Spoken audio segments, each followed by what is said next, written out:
बिस्मिल्लाहिर्रहमानिर्रहीम अस्सलाम वालेकुम। तो आज मैं आपके साथ शेयर करने जा रही हूँ मसूर पुलाव की रेसिपी।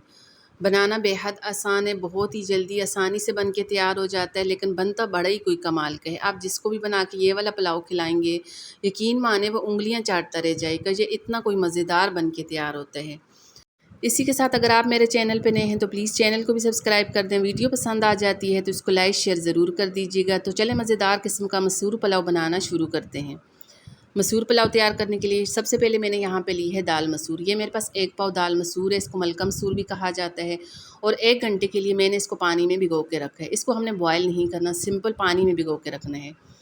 साथ में मैंने यहाँ पे लिए हैं बासमती चावल। ये आधा किलो मेरे पास बासमती चावल है। इनको आधे घंटे के लिए पानी में भिगो के रखेंगे। अगर आप सेला चावल के साथ बना रहे हैं तो 2 से ढाई घंटे के लिए आपने इनको पानी में भिगो के रखना है। मसाला तैयार करने के लिए यहाँ पे मैंने एक पतीली में हस्बे ज़रूरत घी शामिल किया है। कुछ खड़े मसाले इसमें शामिल करेंगे। तो मसालों में यहाँ पे मैंने ली हैं 1 चम्मच सौंफ, सफ़ेद ज़ीरा 1 चम्मच, एक बादियान का फूल, 1 बड़ी इलायची, 2 छोटी इलायची, 2 से 3 लौंग इसमें शामिल करेंगे। दालचीनी का 1 टुकड़ा डाल देंगे। उसके बाद मैंने इसमें शामिल किया है 1 तेज़पात का पत्ता।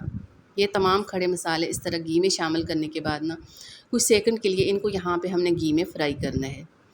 उसके बाद मैं इसमें शामिल करूँगी प्याज। एक मीडियम साइज़ का प्याज इस तरह काट के घी में शामिल करेंगे।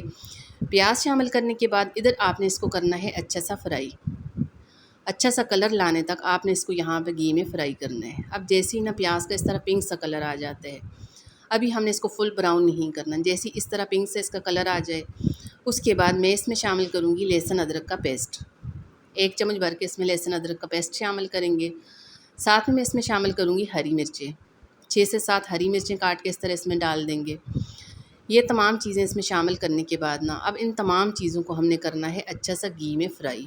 इतना फ्राई करना है ताकि लहसुन का जो कच्चापन होता है, लहसुन की जो स्मेल होती है, वो हमने यहाँ पे ख़त्म करनी है। अब जैसे इन तमाम चीज़ों को अच्छा सा प्यारा सा कलर आ जाता है, कलर आपने ना बहुत ज़्यादा डार्क बिल्कुल भी नहीं करना। अब जैसे ही इस तरह इनका अच्छा सा गोल्डन सा कलर आ जाता है, उसके बाद अगली चीज़ जो मैं इसमें शामिल करूँगी वो हैं टमाटर।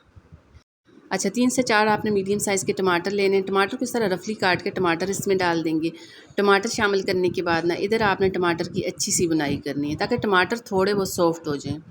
अब जैसे ही आपके टमाटर इस तरह थोड़े बहुत सॉफ्ट हो जाते हैं, थोड़ी-सी इनकी बुनाई हो जाती है, उसके बाद बाकी की कुछ चीज़ें, बाकी कुछ ड्राई मसाले हमने इसमें शामिल करने हैं। अच्छा, मसाले, नमक, ये तमाम चीज़ें ना आप अपनी मर्ज़ी के मुताबिक, अपने टेस्ट के मुताबिक इसमें कम ज़्यादा कर सकते हैं। जितना आप अपने सालन में, अपने चावल में नमक का यूज़ करते हैं या मिर्चों का इस्तेमाल करते हैं, वो तमाम चीज़ें आप अपने टेस्ट के मुताबिक इनमें कम ज़्यादा करके डाल सकते हैं। अच्छा, सबसे पहले मैंने यहाँ पे इसमें शामिल किए हैं नमक। 1.5 चम्मच इस तरह इसमें नमक डाल देंगे। कुटी लाल मिर्च 1 चम्मच इसमें शामिल करेंगे और 1 चम्मच ही मैंने इसमें शामिल की है धनिया पाउडर। ये ड्राई मसाले जैसे ही हम इसमें शामिल करेंगे ना, उसके बाद कुछ सेकंड के लिए अब आपने इन तमाम चीज़ों की मसाले के साथ अच्छी सी बुनाई करनी है। अब जैसे ही मसाले की अच्छी सी बुनाई हो जाती है, इसका घी अलग नज़र आने लगता है, उसके बाद मैं इसमें शामिल करूँगी दाल मसूर। ये मेरे पास 1 पाव दाल मसूर है। इसको मैंने 1 घंटे के लिए पानी में भिगो के रखा था। आप चाहें तो अलग से इसको बॉयल भी कर सकते हैं। अगर आपने बॉयल नहीं करना तो 1 घंटे के लिए आपने इसको ज़रूर पानी में भिगो के रखना है। इससे दाल आपकी जल्दी से सॉफ्ट हो जाएगी। दाल मसाले में शामिल करने के बाद ना अब आपने 4 से 5 मिनट इधर इसकी बुनाई करनी है। मसाले के साथ दाल की अच्छी सी आपने बुनाई करनी है, इससे इसका फ्लेवर बड़ा मज़े का बनता है। अच्छी सी इसकी बुनाई करेंगे, उसके बाद मैं इसमें शामिल करूँगी पानी। लेकिन अभी हमने एक्स्ट्रा पानी इसमें कोई शामिल नहीं करना। सिंपल 1 गिलास इस तरह इसमें पानी डाल देंगे। पानी शामिल करने के बाद अच्छा से इसको मिक्स करेंगे। अच्छा सा मिक्स करने के बाद इसको कवर लगा के तकरीबन 4 से 5 मिनट के लिए बिल्कुल हल्की आंच करके कवर लगा के इसको पकने के लिए छोड़ देंगे। इससे ना दाल हमारी जल्दी से गल के तैयार हो जाएगी। अच्छा से इसको मिक्स करेंगे पानी शामिल करने के बाद इसको कवर लगा के बिल्कुल हल्की आंच करके, आंच आपने तेज़ नहीं करनी क्योंकि अभी हमने इसमें एक्स्ट्रा पानी शामिल नहीं किया। सिंपल 1 गिलास पानी इसमें शामिल किए है। बिल्कुल हल्की आंच करके 4 से 5 मिनट के लिए इधर इसको पकने के लिए छोड़ देंगे। 4 से 5 मिनट गुजरने के बाद अब यहाँ पे आप देख सकते हैं दाल माशाल्लाह से अच्छी तरह से सॉफ्ट हो चुकी है। अच्छा से इस तरह इसको मिक्स करेंगे। उसके बाद फ्लेवर के लिए ना मैं इसमें शामिल करूँगी पुदीना और हरी मिर्चें।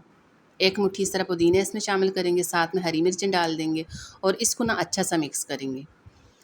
जैसे ही तमाम चीज़ें अच्छी तरह से मिक्स हो जाती हैं, उसके बाद मैं इसमें शामिल करूँगी पानी। अच्छा, पानी हमने इसमें इतना शामिल करना है ताकि चावलों से जैसे ही हम इसमें चावल शामिल करें, चावलों से 1 इंच पानी ऊपर होना चाहिए। पानी ना ही आपने कम इसमें शामिल करना है और ना ही ज़्यादा।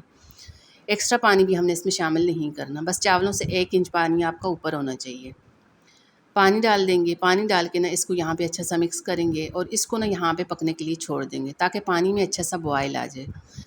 अच्छा, पानी के साथ ही हमने इसमें फ़ौरन से चावल शामिल नहीं करने, पहले इसमें पानी शामिल करेंगे। जब तक पानी में अच्छा सा बॉयल ना आ जाए तब तक हमने इसमें चावल शामिल नहीं करने।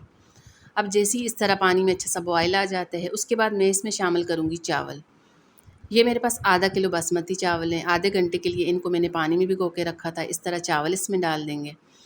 चावल शामिल करने के बाद इसको अच्छा सा मिक्स करेंगे, अच्छी तरह मिक्स करेंगे और इसी स्टेज पे हम इसका नमक भी चेक कर सकते हैं। अगर आपको नमक कम लगे तो मज़ीद आप इसमें नमक शामिल कर सकते हैं।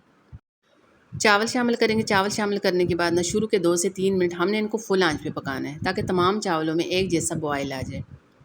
शुरू के 2 से 3 मिनट फुल आंच पे पकाएंगे, उसके बाद मीडियम आंच कर देंगे। मीडियम आंच करके ना इतनी देर इनको पकाना है ताकि इनके अंदर जितना भी पानी है ना वो पानी अच्छी तरह से ड्राई हो जाए।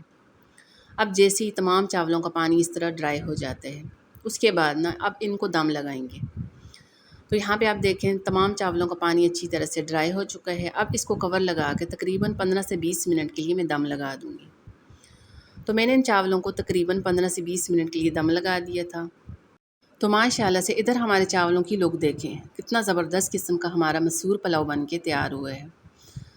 बीफ पुलाव, मटर पुलाव, चिकन पुलाव, ये पुलाव तो तकरीबन हर कोई बनाता है, हर घर में बनाए जाते हैं। आप एक बार मेरी रेसिपी फ़ॉलो करके इस तरह मसूर पुलाव बना के देखें। यकीन माने आप जिसको भी बना के खिलाएँगे ना, आपकी तारीफ़ ज़रूर होने वाली है। इतना कोई मज़े का बन के तैयार होता है। बहुत ही टेस्टी कमाल का ये पुलाव बन के तैयार होता है।